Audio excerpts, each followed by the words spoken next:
तो बच्चों एक बार फिर से स्वागत आपका हमारे YouTube channel computer solution with Anand में।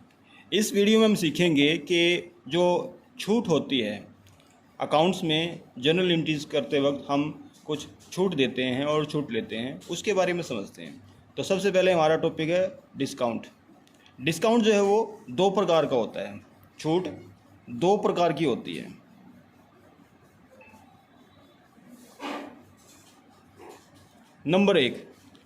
नंबर एक जो है वो होती है व्यापारिक छूट।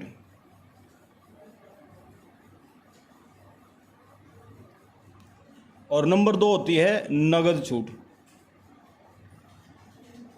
व्यापारिक छूट जो होती है वो व्यापारी द्वारा जब हम कोई भी वस्तु खरीदते हैं या उसे बेचते हैं तो इसको दोनों ही सूरतों में दिया जा सकता है।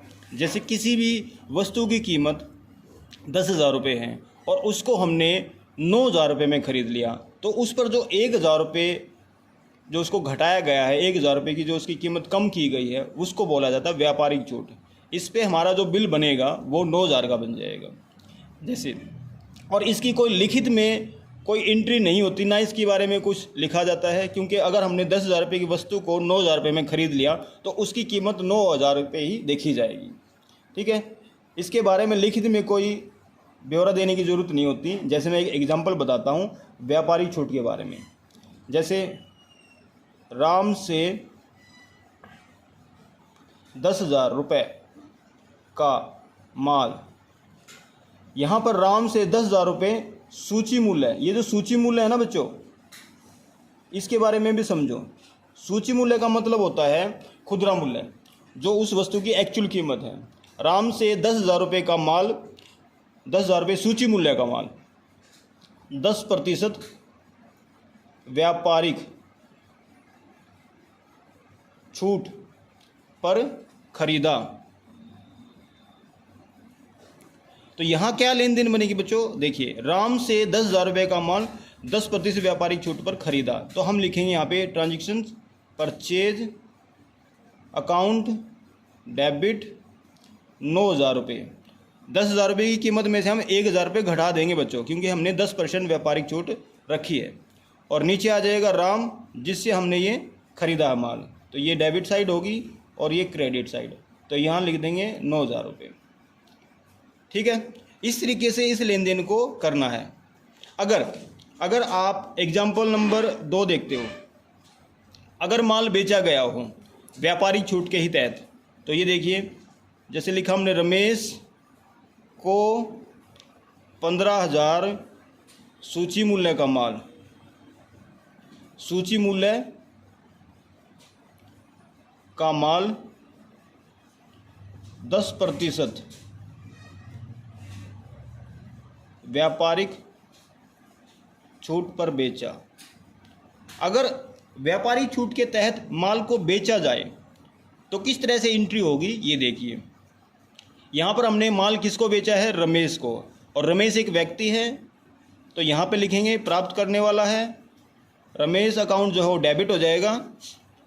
15,000 का हमने 10% निकालना है, जो कि 1,500 रुपये होता है।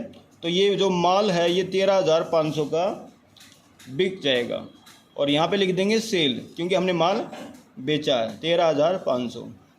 इन दोनों ही एग्जाम्पल्स में हमने देखा कि हमने सिर्फ व्यापारिक छूट को देखा है, उसकी लिखित में कोई ब्यौरा नहीं दिया है। कुल कीमत में से, जैसे 10,000 रुपये की कुल कीमत थी, तो हमने उसकी कीमत में से 1,000 रुपये घटा दिए, जो कि इसका 10% 1,000 होता है। और यहाँ पर रमेश जो है, रमेश को जो माल बेचा गया 15,000 रुपये का, उस पर भी हमने 10% की व्यापारिक छूट लगाई है, तो 15,000 का 10% होता है 1,500 रुपये। तो हमने 15,000 में से 1,500 रुपये घटाकर 13,500 में बेच दिया। तो यहाँ पर सिर्फ कुल कीमत में से जो घटाया गया है वो व्यापारिक छूट है, और इसका लिखित में कोई ब्यौरा नहीं है इस प्रकार की लेन देन में। अब हम समझते हैं, ये होती थी आपकी व्यापारिक छूट, तो इसको लिखित में कोई ब्यौरा देने की ज़रूरत नहीं है। आगे देखते हैं बच्चों नगद छूट। नगद छूट जो होती है वो भुगतान के दौरान, जब हम किसी को पैसे देते हैं उस दौरान इसका जिक्र होता है। नगद छूट, जब आप किसी व्यक्ति को पैसे देते हो, आपने अगर उसको देने हैं 15,000, आप उसको दे रहे हो 14,000, तो जो 1,000 रुपये कम दे रहे हो जबकि आपका बिजनेस में लेखा जोखा जो है वो 15,000 है और अब आप उसको दे रहे हो 14,000, तो 1,000 जो है वो घटाए गए हैं। आपने उसका ब्यौरा लिखा जा चुका है आपके द्वारा, अब आप उसको कम दे रहे हो तो उसके बारे में पुष्टि जरूर होगी। तो देखिए, जैसे यहाँ पर हम राम को लेते हैं, राम को 10,000 रुपये देने थे जबकि 9,000 रुपये देकर हिसाब चुकता कर दिया। ये देखिए बच्चों, ये मैंने थोड़ा सा अपनी देसी लैंग्वेज में ही लिखा है। राम को 10,000 रुपये देने थे जबकि 9,000 रुपये देकर हिसाब चुकता कर दिया। मतलब फुल सेटलमेंट कर दिया गया है उसको और उसका कोई बकाया पेंडिंग नहीं है। तो ये एंट्री कैसी होगी, पहले आप ये देखिए, राम हमारे बिजनेस में हमारा लेनदार के रूप में आया था, क्योंकि हम इसको पैसे दे रहे हैं। हमने इससे कोई वस्तु खरीदी होगी, जैसे हमने यहाँ पे खरीद रखी है, और हमने इसको 10,000 देने थे, जबकि पिछले क्वेश्चन में हमने देखा है। तो यहाँ पर हमने इसको 9,000 रुपये देकर हिसाब चुकता कर दिया। तो हम लिखेंगे राम अकाउंट डेबिट, क्योंकि राम प्राप्त करने वाला है, और यहाँ हमने उसको 10,000 रुपये देने थे और हमने उसको कैश कितना दिया बच्चों, 9,000 रुपये दिए हैं।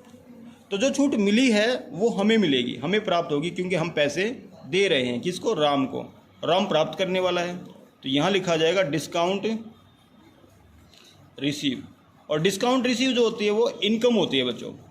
हम यहाँ पे 1,000 रुपये लिख देंगे, तो ये आपकी आ गई डेबिट और ये आपकी क्रेडिट साइड आ गई। तो राम को हमने 10,000 रुपये देने थे, हमने कैश जबकि 9,000 दिया है, तो हमारे बिजनेस से जो पैसा गया है, जो धनराशि गई है वो 9,000 ही गई है। उसी प्रकार से हमने 1,000 रुपये की छूट प्राप्त कर ली। इसके बाद देखते हैं एग्जाम्पल नंबर 2। अगर हमें इसी प्रकार से पैसे की प्राप्ति हो, जैसे हम देखते हैं विनोद से 15,000 रुपये मिलने थे, प्राप्त होने थे, मिलने मतलब प्राप्त होने थे, जबकि 13,500 ही प्राप्त हो सके। अब ये देखिए, इस लेन देन में हमने विनोद को कोई वस्तु बेच दी होगी, जैसे रमेश को 15,000 की बेची हुई है, और उससे हमें सिर्फ 13,500 ही प्राप्त हो पाए। ठीक है, तो देखिए इस लेन देन को हम एक छूट के तहत किस तरीके से करते हैं, इसमें भी नगद छूट है, क्योंकि यहाँ पैसे की लेन देन के बारे में बताया गया है। व्यापारिक छूट में सिर्फ व्यापार के दौरान जो लेन देन होती है उसके बारे में बताया जाता है। व्यापार के दौरान जो भी हमने कितने का माल खरीदा, कितने का माल बेचा, इस बारे में लिखा जाता है। पैसे के बारे में जिक्र नहीं होता। पैसे का जिक्र जो होता है वो नगद छूट में होता है, जैसे कि यहाँ हमने पहले एग्जाम्पल में किया। अब ये देखिए, इस एग्जाम्पल में हम देखते हैं कि विनोद से 15,000 रुपये प्राप्त होने थे और हमें सिर्फ 13,500 ही मिले। तो यहाँ पे हम क्या करेंगे, हमारे पास पैसा आया है तो कैश जो है वो डेबिट हो जाएगा।